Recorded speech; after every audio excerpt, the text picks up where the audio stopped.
দীর্ঘ এক যুগ পর নির্বাচন কমিশনের সঙ্গে বৈঠক করল আদালতের রায়ে নিবন্ধন হারানো দল বাংলাদেশ জামাত ইসলামী। সকালে জামাতে ইসলামের একটি প্রতিনিধি দল প্রধান নির্বাচন কমিশনার এএমএম নাসির উদ্দিন সহ পূর্ণাঙ্গ কমিশনের সঙ্গে বৈঠক করে। বৈঠক শেষে জামায়াতের সেক্রেটারি জেনারেল অধ্যাপক মিয়া গোলাম পরোয়ার বলেন, সংস্কার শেষই হবে নির্বাচন, আর জামাত জাতীয় নির্বাচনের আগে স্থায়ী নির্বাচন চায় সে কথাও স্পষ্ট করে জানিয়ে দেন তিনি। নির্বাচন প্রক্রিয়া সুষ্ঠু করতে যেটুকু সংস্কার লাগে, আমরা হোল রাষ্ট্রের সংস্কার আমরা বলিনি। জনগণের আকাঙ্ক্ষাই হচ্ছে স্থানীয় সরকার নির্বাচনটা আগে হোক। আমরা জনগণের আকাঙ্ক্ষার সাথে সমর্থন এবং সম্মান ব্যক্ত করেছি।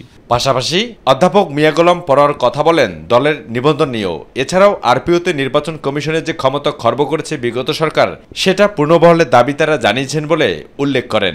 আরপিওতে 91-এর এ 91-এর এ যে অনুচ্ছেদ আছে, সেটা গত সরকার বেআইনিভাবে নির্বাচন কমিশনের এই অধিকারকে তারা খর্ব করেছিল, রাজনৈতিক উদ্দেশ্যে তারা খর্ব করেছিল, যেখানে আমরা বলেছি যে এটাকে পুনর্বহাল করতে হবে। নিবন্ধন বাতিলের আগে নির্বাচন কমিশনের দলটি সর্বশেষ যোগাযোগ হয়েছিল 2012 সালের 2 ডিসেম্বর। সেই সময় দলটির নিবন্ধন বাঁচাতে দলটি গণতন্ত্রের সংশোধন এনে জমা দিয়েছিল নির্বাচন কমিশনে। নির্বাচনী প্রক্রিয়ার সঙ্গে যে সমস্ত অর্গান এবং বিভাগগুলো রাষ্ট্রের জড়িত, সেগুলোকে সংস্কার করেই জাতীয় সংসদে নির্বাচন করতে হবে।